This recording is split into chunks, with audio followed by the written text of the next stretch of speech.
2017-18 reporting year, over 2,500 children referred for treatment. And he asked some questions. How many of them were really struggling with authentic gender identity problems? How many were experiencing another unrelated point of pain in their lives and thought they might find relief in becoming someone else? Or how many were transgenders simply following a crowd? How many saw it as a cool path to anti-adult rebellion? Now again, he mentions, and right here, at least 85% of those children who genuinely struggle with gender identity grow out of it, simply outgrow it. And so it is that, and these people even say themselves that, well, gender isn't set, it's fluid. Well, if it's fluid, why would they want to make it something that's set? You know, this is what evil will lead to. This is what confusion will lead to.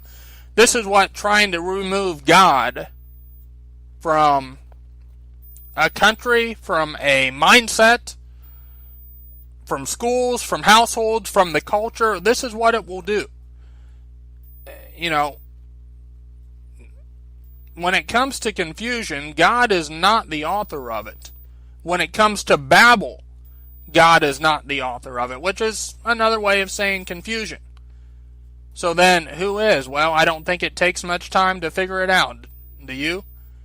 If it's not God, it's probably not that hard to figure out. And like I said, the industry itself, I just told you, or I just shared with you, that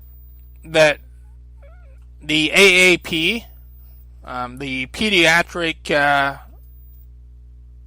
whatever it was again here, the American Academy of Pediatrics, that this body that developed these guidelines just 3 short years ago, less than half of them physicians, the lead one a transgender, another physician who worked at a clinic in which every child was considered appropriate to transition to the opposite sex.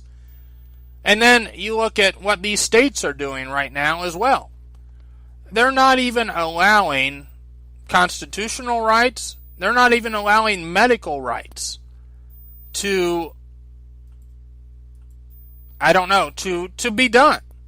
They're not allowing kids to receive people to receive every treatment option and possible solution available to you. For instance,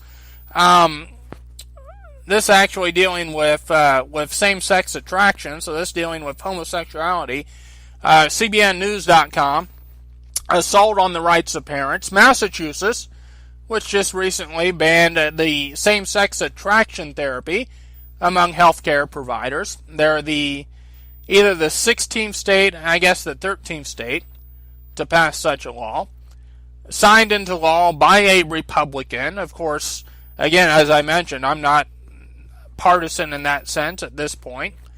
But at the same time, a Republican in Massachusetts probably doesn't count for a whole heck of a lot. But Governor Charlie Baker there signed a new law banning licensed healthcare professionals from trying to help patients under age 18 who struggle with same-sex attraction. What if the patient himself or herself, what if the person himself or herself wants the help? Well, naturally, they can't get it under law in Massachusetts and 12 other states. The move blocks healthcare providers from trying to change behaviors or gender expressions or to eliminate or reduce sexual or romantic attractions or feelings towards individuals of the same sex. Healthcare professionals are also not allowed to advertise sexual orientation change efforts. Anyone who violates the law will be subject to punishment, including suspension or revocation of their medical license. And I won't get into the quotes there. I will post this on American Faith Today, the Facebook page that I have. There has been a lawsuit, or a lawsuit that might be filed by the Massachusetts Family Institute. President and General Counsel Andrew Beckwith said MFI will pursue legal action against the counseling ban to defend the constitutional rights of parents and counselors in their commonwealth. This also has taken place in Maryland, where apparently, according to the Christian Post, ex-gay.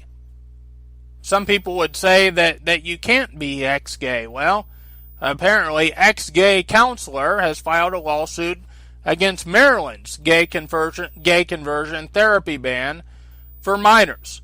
And that also signed into law in the state of Maryland by Republican Governor Larry Hogan, who has talked about possibly running for president in the 2020 election. I don't know if he's made a decision one way or the other at this point, but it's been out there that he may run for president. Well, he's signed it into law in his state. There's a lawsuit that has been filed against that as well. Why? Because it violates the rights of the healthcare providers. And again, it doesn't offer every treatment option available to those who perhaps want it. You know, this idea that parents are forcing their children to not be gay or not be transgender, we don't know that. And again, I've never personally known somebody or heard of someone who, once they were gay, or once they felt like they were gay, homosexual, once they felt like they had gender dysphoria, that they said, "Yippee! Let the good times roll." But no, rather it bothered them. Rather it depressed them, or it frightened them, or it worried them. And yes, one must always be compassionate, whether in the healthcare field, medical field, psychiatric field, or what have you. But the point being, there's no compassion. And first of all, not allowing every form of help that might be available to them, every form of treatment and counseling that might be available to them. And there's no compassion in helping them in a delusion, and there's certainly no compassion in experimenting on children. Chemically experimenting on children before God's natural chemicals and hormones, if you will, come into effect. Nothing compassionate about that whatsoever.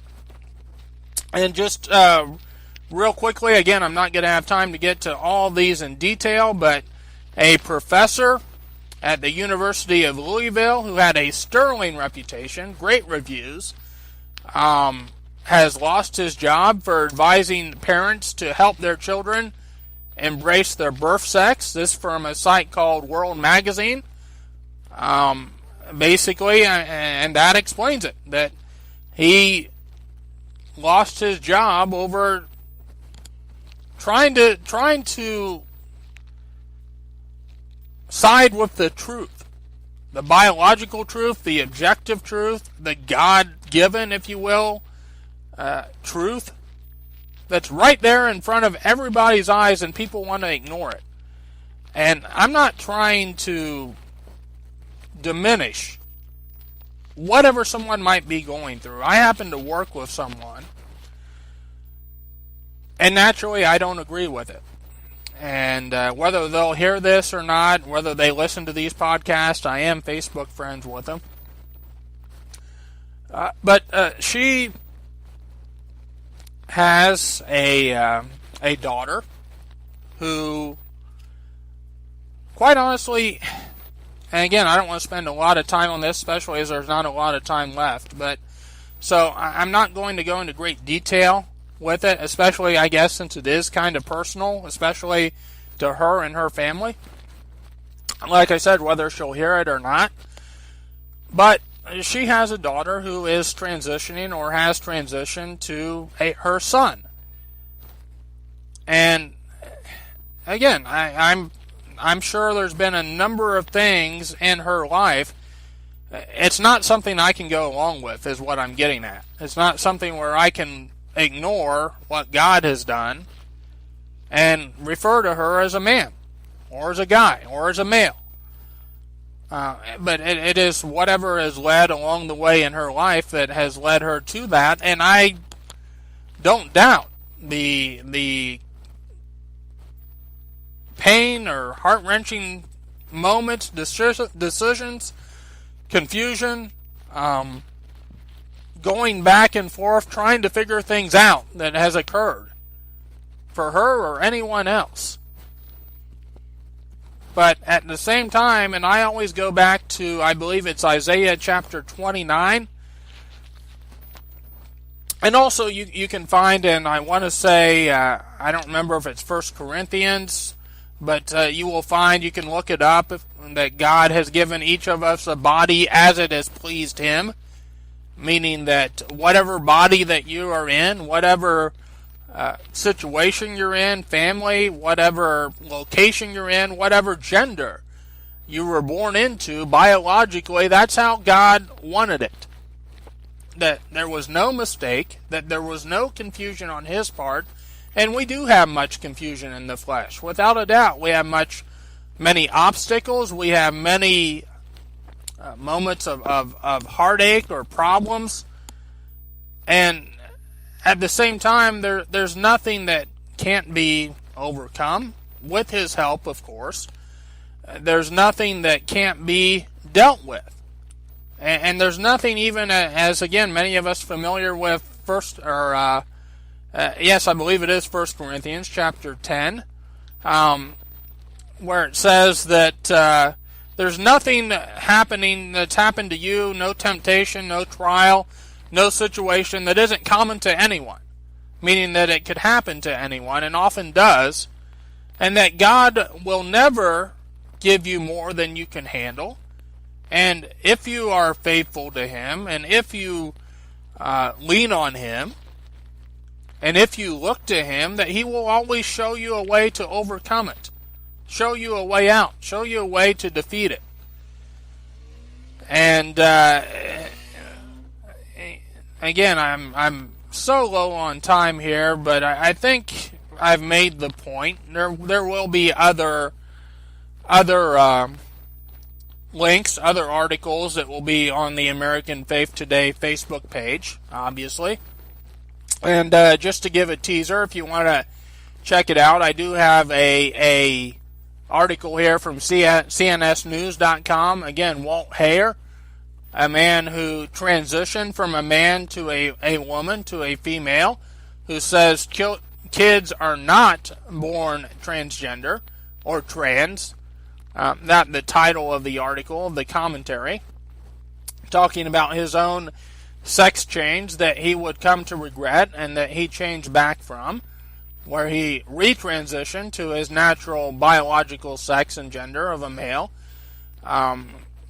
Here in Ohio, where I live, you have the 4-H program, which I was in 4-H from age 8 to 18, essentially, that is promoting LGBT ideology, encouraging children to use Z pronoun, these gender-neutral pronouns.